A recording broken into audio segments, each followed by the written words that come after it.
যেন সারা দেশ এখন সুদ নির্ভর হয়ে গেছে এবং যে কোনো সুদের ব্যবসা অন্যান্য প্রচলিত যে ব্যবসা বাণিজ্য সেগুলোর উপর প্রাধান্য বিস্তার করেছে। সারা দুনিয়ার যে উন্নয়ন, সে উন্নয়নটা সাধারণত নির্ভর করে কায়িক শ্রমের উপর। শ্রমের সঙ্গে যখন মেশিন যুক্ত হয় তখন সেই শ্রমকে কয়েক গুণ বাড়িয়ে দেয়। তার সঙ্গে মেধা এবং দক্ষতা, অভিজ্ঞতা এবং সর্বোপরি মার্কেটিং, এভাবেই বিশ্ব অর্থনীতি চালিত হয়ে এসছে। যদি আপনি শ্রমের প্রাথমিক স্তর ধরেন, সেখানে একজন রিক্সাওয়ালা, ঠেলাওয়ালা,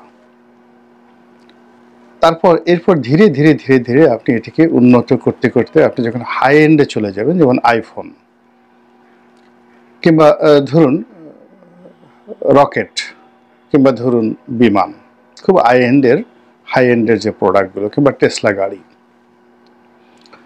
তো এ সকল যে ব্যবসা বাণিজ্য, সেই ব্যবসা বাণিজ্যের সঙ্গে মেধা, দক্ষতা, অভিজ্ঞতা, বিনিয়োগ আর অনেক কিছু জড়িত। এবং স্বাধীনতা বলতে যা বোঝায়, সার্বভৌমত্ব বলতে যা বোঝায়, সবকিছু নির্ভর করে যে একটা জাতি তার প্রযুক্তি, তার শিক্ষা দীক্ষা, মেধা, এটিকে কি করে অর্থনীতিতে সে ব্যবহার করতে পারে। এবং যে জাতি এই কাজটি যত সুন্দরভাবে ইতিহাসের যে সময় করতে পেরেছে, তারাই তত সফল হয়েছে।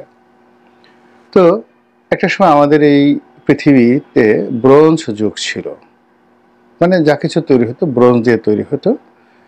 তারপর সেটা স্টিল যুগ এলো, লোহার যুগ এলো।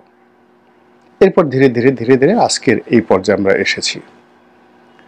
তো এখন সেই প্রাচীন যুগ বা প্রাগৈতিহাসিক যুগ কিংবা ধরুন মধ্যযুগ, সব সময়টিতেই অর্থনীতি সফল হয়েছে যখন সুদ কম হয়েছে, সুদের কারবারি কম হয়েছে, সুদ ভিত্তিক সমাজের পরিবর্তে পরিশ্রম ভিত্তিক, মেধা ভিত্তিক সমাজ ব্যবস্থা কায়েম হয়েছে।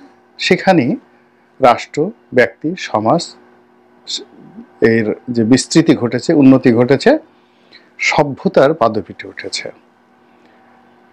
তো আপনি যদি এখন ইংল্যান্ডে যান, আমেরিকাতে যান, জাপানে যান, সেখানে ব্যাংকে টাকা রাখার জন্য উল্টো আপনাকে টাকা দিতে হবে। সুদ হার একেবারেই কম। কিন্তু আপনি পৃথিবীর যে কোনো অসভ্য দেশে যাবেন, সেখানে গিয়ে দেখবেন যে আপনি ব্যক্তি পর্যায়ে সুদ, তারপরে যাকে বলা হয় ব্যাংকিং পর্যায়ে সুদ, প্রান্তিক পর্যায়ে সুদ, একটা চারিদিকে একটা সুদের রমরমা কারবারে রীতিমতো একটা সমাজকে আয়ামে জাহিলিয়াতের দিকে নিয়ে যায়। একটি রাষ্ট্র যখন সুদের উপর ভাসতে থাকে, তখন সেখানে বরকত আসে না। আমরা ইসলামে সুদকে নিষিদ্ধ হিসাবে জানি।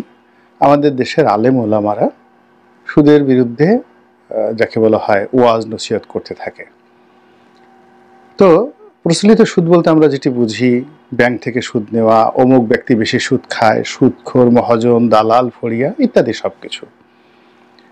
তো এই টোটাল চক্রটি যখন বেপরোয়া হয়ে যায়, তখন ধরে নেবেন যে সেই চক্রের মাথার উপরে ইস্ট ইন্ডিয়া কোম্পানির রবার্ট ক্লাইভের মতো একজন দুর্ধর্ষ, নির্মম, নিষ্ঠুর সুদখোর বসে থাকে, যে তার সৈন্য পরিচালনা করার জন্য সুদের উপর নির্ভর করে।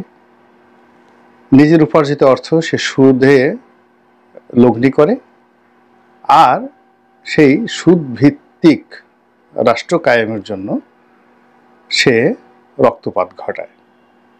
আপনারা যদি সেই 1756 সাল থেকে একেবারে যতদিন পর্যন্ত তিনি ছিলেন, ওয়ারেন হেস্টিংস আসার আগ পর্যন্ত পুরো সময়টা রবার্ট ক্লাইভের জীবন আপনি দেখেন, দেখবেন যে বাংলা, বিহার, উড়িষ্যার যে জীবন জীবিকা, এটা সুদভিত্তিক তিনি করে ফেলেছিলেন। আগে থেকেই জগৎ সেটা ছিল, কিন্তু রাষ্ট্র ব্যবস্থার উপরে রবার্ট ক্লাইভের যে আধিপত্য, এটার ফলে পুরো বাংলা, বিহার, উড়িষ্যার যে অর্থনীতি, ভারতবর্ষকে যারা চালাতো, তারা মুহূর্তের মধ্যে ফকির হয়ে গেল। আমাদের এই সাম্প্রতিক সময় গত কয়েক মাসে হু হু করে সুদের প্রচলন বেড়ে যাচ্ছে, ভয়ঙ্কর রূপে বেড়ে যাচ্ছে। আমি বেশ কয়েকটা ব্যাংকের মানে নমুনা দেখলাম। তো ব্যাংকগুলো ব্যবসা করার পরিবর্তে এই ব্যাংকগুলো প্রচলিত অর্থে বিনিয়োগ করবে, ঝুঁকি নেবে, উদ্যোক্তাদেরকে শিল্প কলকারখানা তৈরি করার জন্য লোন দেবে, ঋণ দেবে, তারপরে তারা মুনাফা করবে। কিন্তু তারা সেই কাজগুলো করেনি। তারা অন্য দুর্বল ব্যাংককে টাকা দিয়েছে সুদে, সরকারকে সুদের উপর টাকা লগ্নি করেছে, আর সরকারের অভাবের সময় নগদ অর্থ ছাড়া বন্ডে তারা বিনিয়োগ করেছে। এবং এই কাজ করে একেবারে বড় বড় যে ব্যাংকগুলো সবগুলো এই এই প্রান্তিকে টাকায় সয়লাভ হয়ে গেছে, সেটা লিজিং কোম্পানি বলেন, ব্যাংক বলেন। আর অন্যদিকে সাধারণ জনগণ তারা ফতুর হয়ে গেছে। 2 নম্বর হলে আপনি দেখুন যে এই সরকার IMF থেকে ঋণ পায়নি, এখন থেকে স্থানীয় সুদের উপর নির্ভর করতে হবে। তাকে স্থানীয় ব্যাংক থেকে ঋণ নিতে হবে, অথবা চড়া সুদে, যদি ডলারের ক্রাইসিস হয় তাহলে বিদেশ থেকে ঋণ নিতে হবে, আর যদি স্থানীয়ভাবে তাদেরকে ঋণ করতে হয় তাহলে বিভিন্ন ব্যাংক থেকে আরও চড়া সুদে ঋণ করতে হবে। এবং ব্যাংকগুলো যখন সরকারকে ঋণ দেওয়ার মতো একটা সুযোগ পাবে তখন তারা আর ব্যক্তি খাতে ঋণ দেবে না, কর্মসংস্থান, বিনিয়োগ সবকিছু মুখ থুবড়ে পড়ে আছে। এটা আমাদেরকে রীতিমতো দুর্ভিক্ষের দিকে নিয়ে যাবে। এবং এই দুর্ভিক্ষ কেন নেবে? সুদভিত্তিক একটি সমাজ, তার অনেক ঐতিহাসিক উদাহরণ রয়েছে। 1757 সাল থেকে 1770 সন পর্যন্ত ক বছর হয়? অর্থাৎ 13 বছরের মধ্যে, মাত্র 13 বছরের মধ্যে যে বাংলা ছিল স্বর্গ উদ্যান, সেই বাংলায় 1770 সালে একটি মহা দুর্ভিক্ষ দেখা দেয়। এবং সেই দুর্ভিক্ষে ওই জমানাতে 30 লাখ লোক মারা যায়। আবার বলছি, 1770 সালে যে দুর্ভিক্ষ হয় এই বাংলা, বিহার, উড়িষ্যাতে 30 লক্ষ লোক মারা যায়। বলা হয় প্রতি 5 জন লোকের মধ্যে একজন লোক মারা গিয়েছে। অর্থাৎ 1.5 কোটি মানুষ ছিল বাংলা, বিহার, উড়িষ্যাতে, সেখানে 30 লাখ লোক মারা যায়। সুদের যে কুফল, প্রাথমিক কুফল হলো এই দুর্ভিক্ষ। আমাদের দেশে যে কয়বারই দুর্ভিক্ষ হয়েছে, প্রায় তার আগে 7-8 বছর এইভাবে সুদের তাণ্ডব চলেছে। আজ ঢাকা শহরে যে সুদ ব্যবস্থা গড়ে তুলেছে বা সুদের যে বিধি ব্যবস্থা গড়ে উঠেছে, এটা জেলাতে গিয়ে দেখেন, উপজেলাতে গিয়ে দেখেন কি পরিমাণ স্থানীয় সুদী মহাজন, রবার্ট ক্লাইভ বা ইস্ট ইন্ডিয়া কোম্পানির মতো লোক দাঁড়িয়ে গেছে। অনেক মহিলা, অনেক পুরুষ, তারা কোনো কাজকর্ম বাদ দিয়ে কেবলমাত্র সারাদিন সুদ দিয়ে বেড়ায়। এবং এটা অত্যন্ত চড়া মূল্যে তারা, এমনও অনেক লোক রয়েছে প্রতিদিন বিভিন্ন দোকানে তারা ধরুন 10,000, 20,000, 30,000 টাকা প্রান্তিক পর্যায়ে দিয়েছে, তারা দৈনিক ভিত্তিতে সুদ কালেকশন করেন, অনেকে সাপ্তাহিক ভিত্তিতে সুদ কালেকশন করেন। এবং সুদের এই ব্যবসাটি আর তাদের কাছে কোনো লজ্জাকর বিষয় নয়। গ্রামে গঞ্জে, হাট বাজারে, আমার এই ভিডিও যারা দেখছেন তারা এই গত 7-8 মাসে খোঁজ নিয়ে দেখেন যে গ্রামের প্রান্তিক যে লেভেল যেটা রয়েছে সেখানে সুদের ব্যবসা কোন পর্যায়ে পৌঁছে গেছে। আমাদের দেশের এই যে সুদের প্রচলিত অবস্থার কারণে হুজুররা আগে সুদের ওয়াজ করতেন, সেই ওয়াজও বন্ধ হয়ে গেছে। এখন আর কেউ সুদ নিয়ে কেউ ওয়াজ করে না। ফলে কি হলো, পুরো সমাজের যে কাঠামো গড়ে উঠেছিল গত 30 বছরে, সেটা ধপাস করে এই গত 1 বছরে একেবারে মুখ থুবড়ে পড়ে গেছে। যে অর্থনীতি, যে ব্যাংকিং ব্যবস্থা, যে উৎপাদন, যা কিছু দাঁড়িয়েছিল সব কিছু এখন সুদভিত্তিক হয়ে গেছে।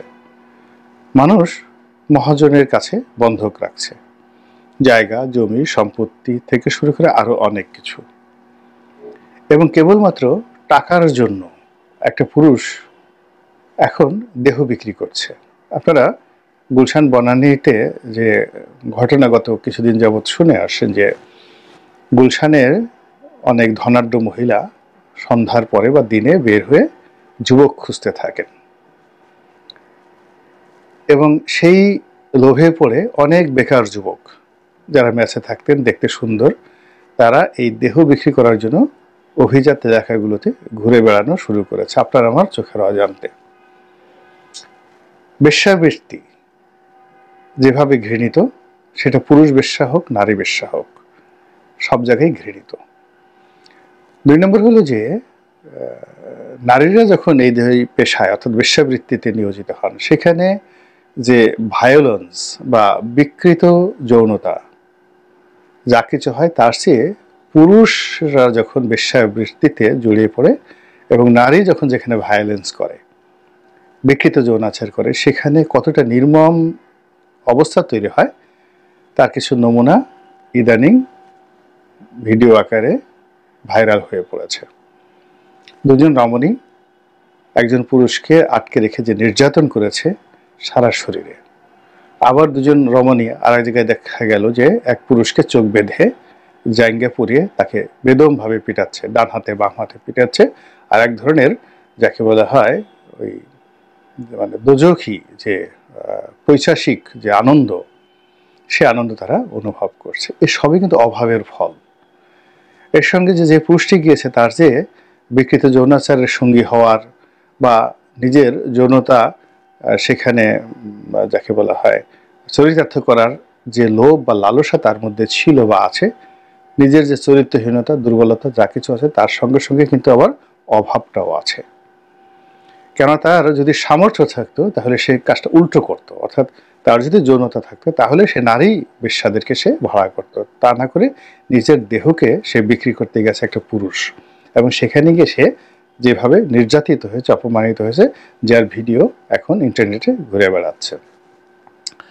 তো এগুলোই সুদ ভিত্তিক যে একটা সমাজ বা একটা রাষ্ট্র কত দ্রুত অর্থনৈতিকভাবে পঙ্গু হয়ে যায়, কত মানুষের অর্থনৈতিক মেরুদণ্ড ভেঙে দেয় এবং